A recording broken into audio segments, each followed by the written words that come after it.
Okay, so let's look at the dagger strike that we're going to be doing here.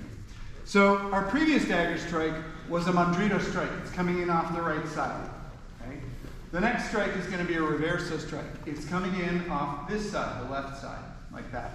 Now, I want you to remember that it could be, and Fiore kind of intimates this, it could be something like, hey, a feint and then go through. And I think I did something like that earlier as a demonstration. That's an important thing to look at in practice, but for what we're doing right now as we do our foundational work, we're just going to draw straight up here for this, okay?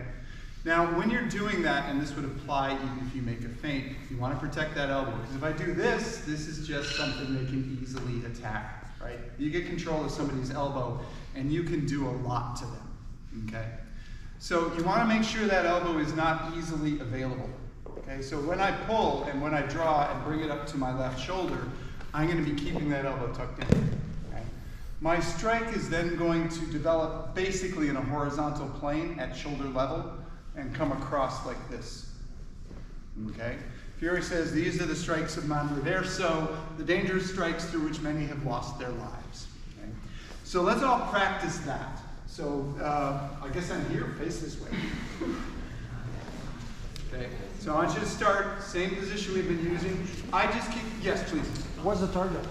Oh, thank you very much.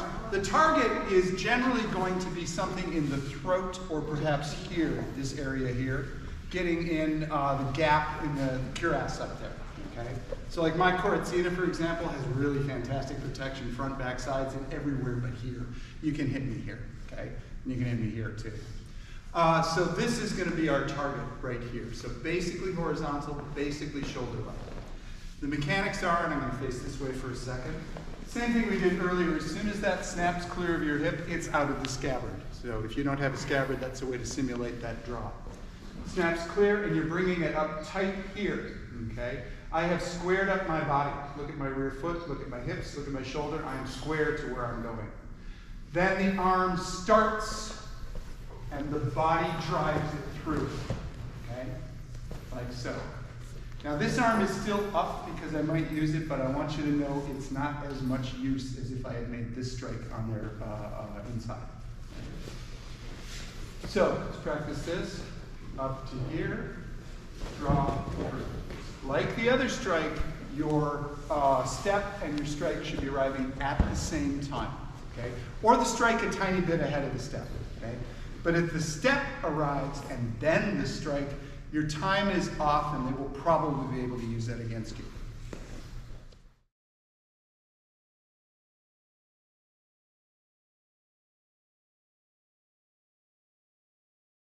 Strike on me, let's put me here and do there so you can see the first thing I want you to see. Even though we're telegraphing by bringing it up to our left shoulder and we all know it's coming on that side, we're going to pretend we don't know that. The dagger's there. The likely thing is to look here, okay?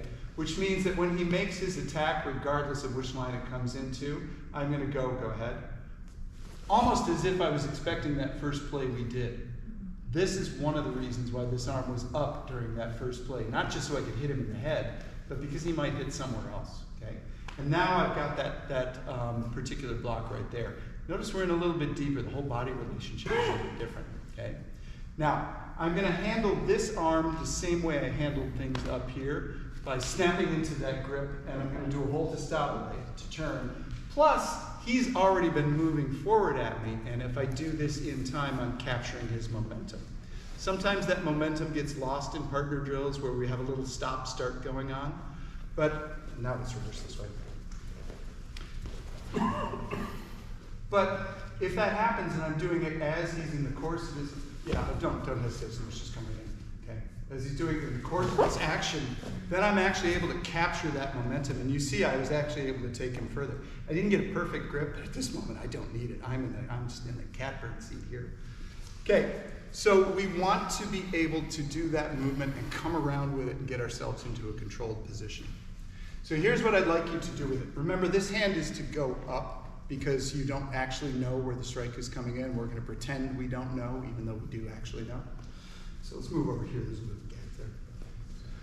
So he comes in, and I'm moving this way. The fact that I'm moving a little bit off as I was in the first play opens up this space. That's really good, okay? Then from here, I'm just going to take this one completely out of the picture for the moment so you focus on this. I'm going to do this, and I'm going to get him to this point here. I am going to do something with my other arm. I just don't want to do it right now. I want to focus on this. I'm going to get my partner stretched out using his momentum and my strike and the turn of my body in order to get him to a position where he's off balance. And then I can start to do other things, and we'll look at those things. But our drill right now is this. Right here, and then just that. Don't do anything with this hand at all. Okay? I'll show you that in a minute. Questions about that? Observations? Okay. All right. Pardon? This is beautiful. I love this stuff too.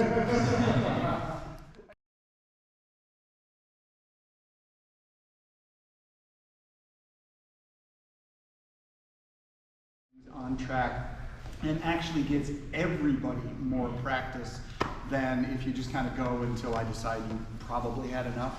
But if I know that people are passing it back and forth, and as I scan the room, that allows me to see, okay, they just started over there, that person's been working it, I see how it's going there, and I'll turn over here, and by the time I turn back, the other person should be working it, and I'll know kind of where we are and be able to observe multiple people, okay? So that's just one of the things I do for organization. At the end of the day, you actually get better reps out of that than if you just kind of do it randomly, because things become more focused.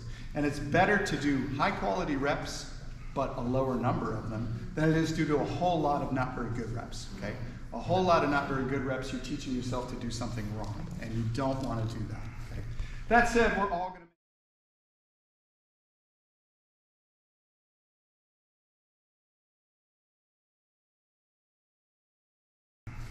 That said, we're all going to make mistakes and things. I make mistakes all the time. I won't even tell you about some of them. They're pretty embarrassing. Let's go ahead and do a breakout exercise so we can focus on a piece. So I'm just going to have my partner step through. We're going to be in this position. He is not even walking the strike in. He's just putting that there. I'm like, okay, it's like I just defended. And this is all I'm doing for 7. Once we're here, and my partner's going to be relaxed to make this next part possible, we're going to practice this grip. But this grip alone is not enough, okay? There's something missing. If I really want to put a little bit more into it, I need to use my body like that. And the way I do that is that I'm pivoting on the balls of my feet and dropping my weight just a little bit, okay? Because strong as he is, I don't think he can deadlift me. I don't think he can do that, okay?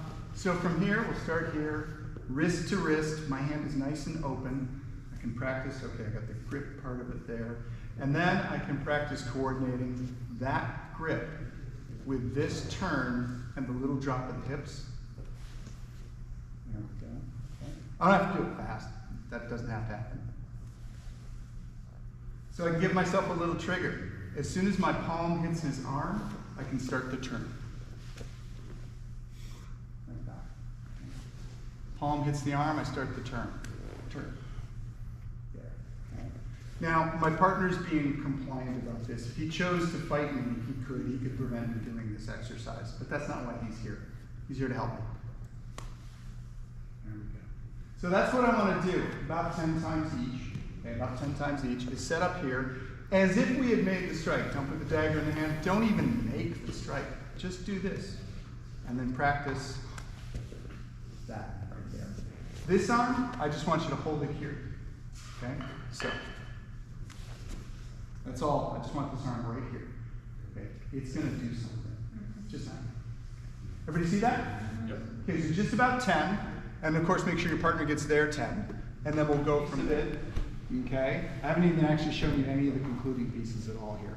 We're building this drill up, and we're breaking out different pieces and studying them, and then we'll put all the pieces together at the end. Okay? It's useful to find a way to isolate things that happen in a complex partner drill so you can practice those pieces. And one of the things we do in the school all the time is exactly what you're doing here. Okay? It's like, we'll do this in warm-ups. It's like, okay, we're doing that. We're not even doing Dagger tonight. We'll do that in warm-ups. Okay? Just to get the skill incorporated, just to practice the skill. Okay? And we'll do the other one and various other things. So it's useful to find within your techniques exercises you can do. This isn't a fight. He's not stabbing me with a dagger. We're doing an exercise, okay? And that's going to support all of the dagger work that we do. So look for those things as you're working. Okay, that said, let's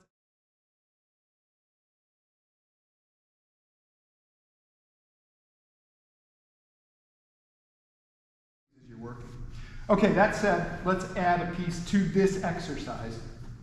Yeah, as if you already attacked. We're not even getting the dagger in there yet. Don't worry, we will. Okay. Remember, he's going to be in fairly deep because he's trying to put that dagger right there. So it's not going to be this situation. We can work with this, but it's different. Okay. It's going to be here. And now this arm is going to come into play, but I'm going to ask everybody to be very, very careful about it because the technique is designed to ruin his elbow. We don't want to ruin any elbows. Okay? So as that comes through, I'm going to seize his wrist, do the turn, drop my weight, and gently touch his elbow. Gently, like that. And the reason I'm doing it very gently is because it is all too easy to put too much pressure on somebody's elbow and send them home in pain. Okay? It's very easy to do that. I don't need to know any more than this to understand this technique. Okay? Where it really goes, I'm much harder and more violent than that, okay? Or I would be if I could be, which frankly I can't. So there is one situation. The harness that I wear, the articulated arm harness, it locks out there. You actually cannot hyperextend the arm there. So in a couple situations, people and I are able to practice that a little bit more vigorously. But otherwise, we're always taking good care of each other, okay, and making sure nobody gets hurt. So let's start again in this position. Right? This time, this hand is up here. And as you do that seizure and drop, you're just going to very lightly touch that. Okay? You're going to bring them closely together very, very lightly. Okay? You can do it more slowly than that. Okay? Right here. So here. It's teaching me what I need to know. The only thing I would need to add is speed and violence to otherwise a good technique. Does that make sense? Yeah. Okay. We can take the speed and violence out and still learn the technique. Okay? And that's one of the things we want to focus on right now. So again, drill. He's in deep. My arm's kind of bent here, having just prevented that dagger strike. Or maybe he got me a little bit. I'm going to play anyway. Okay? And then I'm going to go ahead and just do this so I can practice that piece. Okay? Just that much, and then we'll start putting the drill back together, and we'll also take it into the fall. How are you there? Good. I'm just want to say the target is here. It's not there. Yeah. It's not there. Just above. Over the elbow. Above the bend. Just above the bend. There. Thank you. Did you remember what's the number to break an extended elbow? The number amount of pressure? Yeah. No. I really don't know. I just know that it would be easy to do. I remember something disturbingly light, like something like yeah. 15 pounds or something like that. Yeah, I heard something like that. So Yeah, it's not much required to actually seriously injure an elbow. And I've been in training situations where somebody put a little too much pressure and I spent a couple of days going like this. So be You know, gentle. so be very gentle. 15 pounds. I don't remember the exact number, but it's something around those. Like it's not a lot. Yeah, they really shouldn't even feel that, except maybe as a brush of your t-shirt against their arm, okay? You don't need to slam into it to learn the technique. Okay. All right, let's go ahead.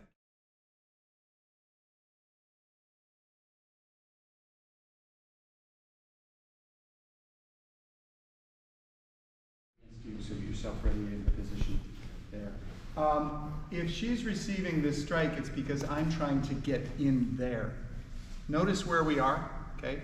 Where we are is not here. Again, we can work with this. We can do things out here, no problem.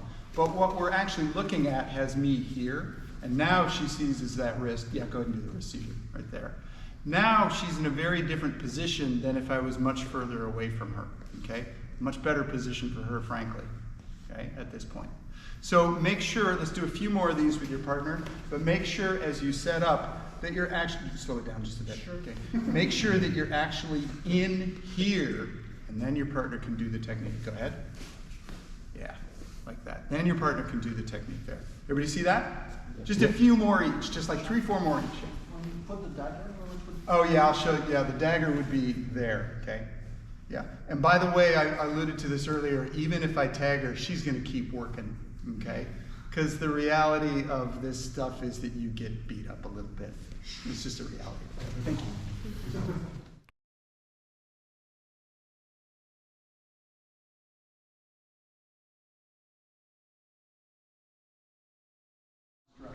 Okay? So first of all, that arm strike could be a simple compliance position. Come along quietly, please. Okay? And I want to not lose sight of that as we look at all this stuff. Do you know what part of Fiore's career was? He was a cop. He was a police officer in Aquileia after the Civil War, working for the Podesta's office, which meant he was a cop.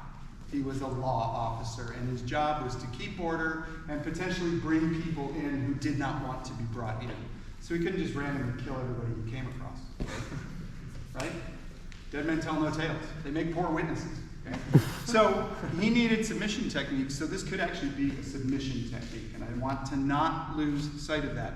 This is not always about killing. Okay?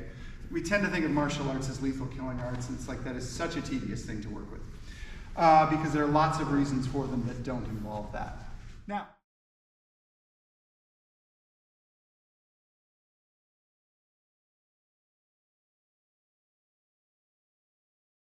Now, we're going to have the strike come in. You will be wearing masks. Jean-Louis and I are not at the moment, but the strike's going to come in here. Let's go ahead and set that strike right there. That's where he's trying to get.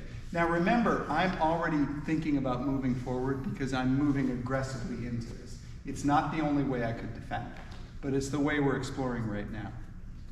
As he comes in for that, I'm moving out, striking here, and I'm just touching that right there and stretching him out. And then where it goes from here, where it would go, if we're going to do it exactly as, I'm going to move across, attack him on the chin, bend him back, and pull him for the throat. Okay? Being nastier to this arm than I would. Okay? Being neither way. However, I don't want to pull on anybody's chin today. So we're going to put a little substitute in there. Okay? Every time we do a little substitution like this, it can lessen the actual technical effectiveness of the action. But I'm willing to do that because I don't want to hurt anybody's throat or neck or anything like that.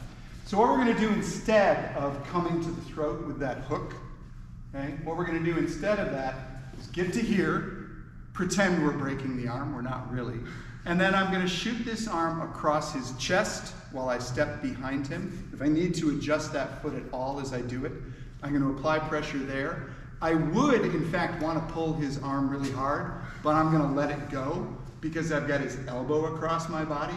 So I want you to understand that in letting go this arm, I am doing that so that my partner is not hurt, okay?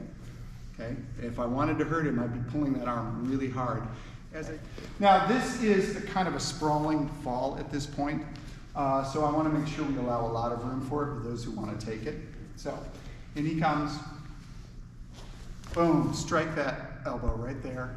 Across the chest. Notice what my left foot is doing as I come through. It's adjusting here. I'm not really attacking his leg at this moment. I'm striking through here. And then I'm going to pull hard back into the fall. And again, I am letting go of the dagger arm because I'm being nice to my partner. But in reality, I'd be holding on hard to that and putting a lot of pressure on it. Everybody see where we are there? Okay, checkpoint steps. If you don't want to take the fall, we'll again be off the mat, but here's where it will go. Come through, right here, strike there, move to here, and then just step lightly, but let your arms kind of go, okay? You are in a superior position here, even if you've given up a lot of it, okay? If you do want to take the fall, okay, you come in, strike, again, we're attacking that elbow. And notice as I go across here, I'm not leaving his body and moving across. I'm sliding right across here. Get that pressure across his chest. Adjust my foot position as I do it. I've already got him pretty broken. And then step back from there and beat him down. Okay? Okay, again, being kind to his arms. All right. Everybody see the basic things we're doing here? Yep. Any questions about that? Everybody understand how we're letting things go to keep our partners safe?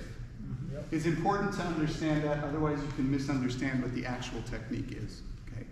You can misunderstand. Now, at higher levels of skill, like if you and I spent an hour working out, I'm pretty confident you and I could like do this at much more force and much more power and so forth and so on, but we would want to work on that.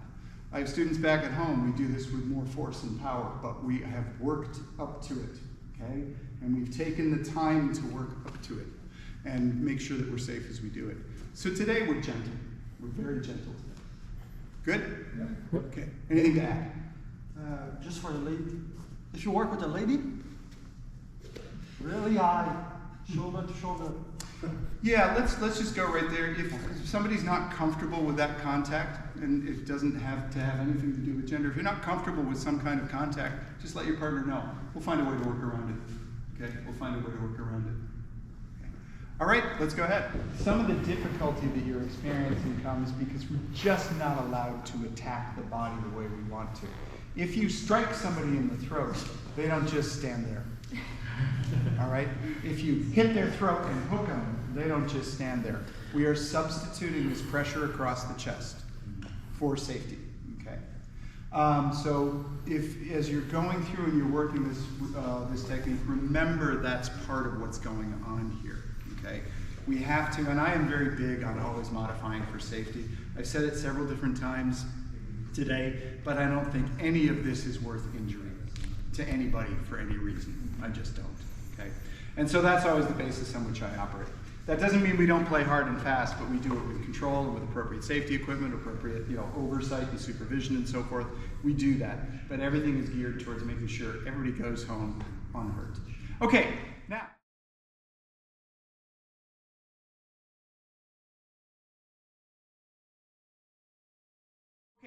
Now, the one thing that, since we did that, and I've seen how everybody is being careful with each other, we can now move in a slightly different direction, so I'm going to go here, roll through.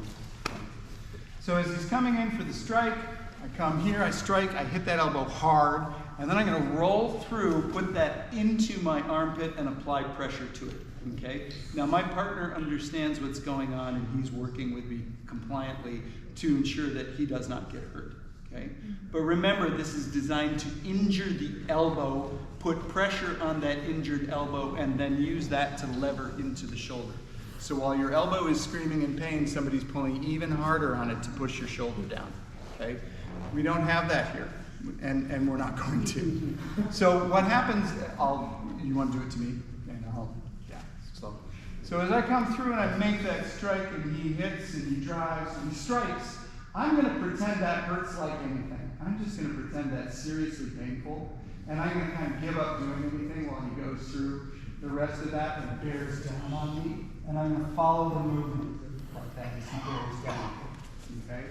Because I'm going to pretend that this hurts like more than anything I've experienced in my life. By the way, if you've been struck in the elbow like this, it does hurt a lot. It really does. So, let's get that in there, and then, actually, those of you on this side will not see as well, so let's see when I shift over and everybody move over.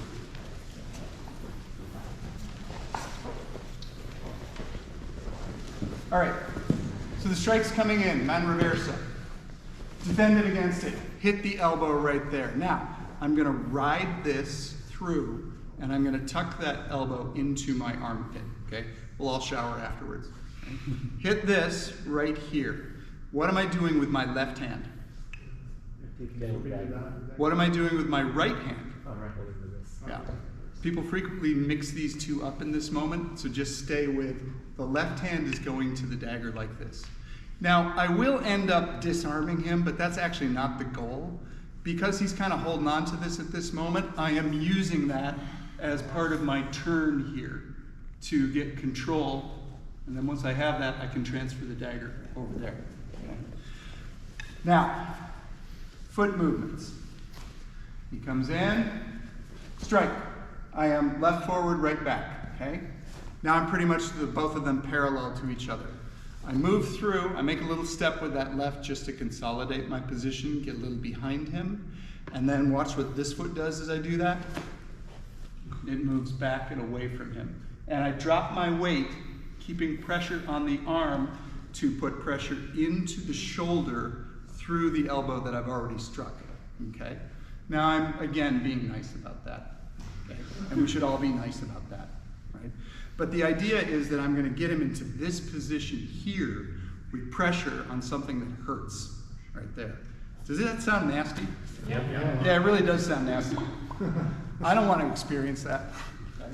But it is, oh, go ahead. Even if the elbow is not broken, it still can hurt like hell. Just Yeah, that's a good point. Just simply putting a little too much pressure on it can hurt. So you don't actually need to really put pressure on it for our purposes today.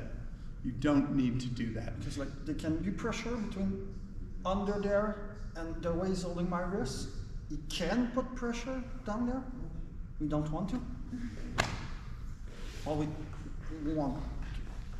Okay. So we'll do one more at this side, and then I want to show it to you from the opposite side. So everything we've done so far still holds. Now we're going to move through here and put that pressure on. Okay. Again, I'm being nicer to his arm than it would normally be, or that I would want to be. Okay. Let's flip around so we do the other side. So he comes in for the strike. I'm here now. You're primarily seeing my feet and how I move through here as I do the action. Okay, and you see how I'm pretty upright. I'm kind of like I'm sitting on a chair at this point. I'm not leaned over. If I am leaned over, he can use this against me. If he twists your body the opposite way, he can use that against me. Yeah, I should have pulled that out first. Okay. He can use that against me. All right, and I don't want that to happen. So make sure you stay nice and upright as you do it. One more time. Just watching my carriage here. Okay. Here, strike, step through, and upright in the end. Everybody see that? Yep. Okay. Speed, actually I do want to do one more, because the speed I want to go back to this. Half speed.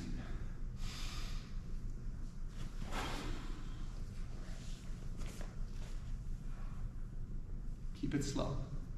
Keep it slow. All right, other things to add? I don't know if you looked at me, but I was going on my knees there. I'm not doing this, which I'll feel tomorrow. So go down. Yeah, he's protecting himself. All right, thank you. Let's go ahead.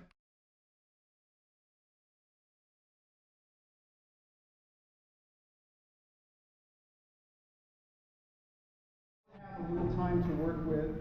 We want to use it. We want to use it efficiently, and we're all tired, right? How many people are feeling like a little fuzzy and a little tired right now? I'll put my hand up. I have a brain fart. Yeah, there we go. So what we want to do here, we're going to take a break, and we're going to take a slightly longer break. We'll give it about 10 minutes instead of the 5 we did before. We're going to take a 10-minute break. Then we're going to come back and we're going to do one more of the Dagger Masters, the 9th Dagger Master. We'll do a play off that. And then we're going to use Dagger Masters 1, 3, and 9, 3 different Dagger Masters, and we're going to do a flow drill. This is a never-ending drill, right? Unless somebody tells you to stop, there is no stopping point in the drill. It just keeps going. We'll look at that, okay? And the flow drill is a really fun exercise because it takes the concepts and things that you've been working in this specific form and it puts them into a frame where you actually have to keep moving to execute those. And so you have to take the fundamental concepts of how to move your body and execute them in time with somebody else moving around you. It's like a dance. It is actually very like a dance, okay? And he's a much better dancer than I am. He is actually a dancer. I'm not a dancer at all. So we'll put that together. And the fun thing about it is that it teaches you movement principles. And as you pay attention to what's happening as you do it, you can start to see better connections through the movement of your feet to the movement of your arm and the turn of the body and how it comes together, okay? And this is something it's portable. You can just take it with you and you can practice it at home and it's great that way. So that's the plan. Okay, sound good? Yep. All right, so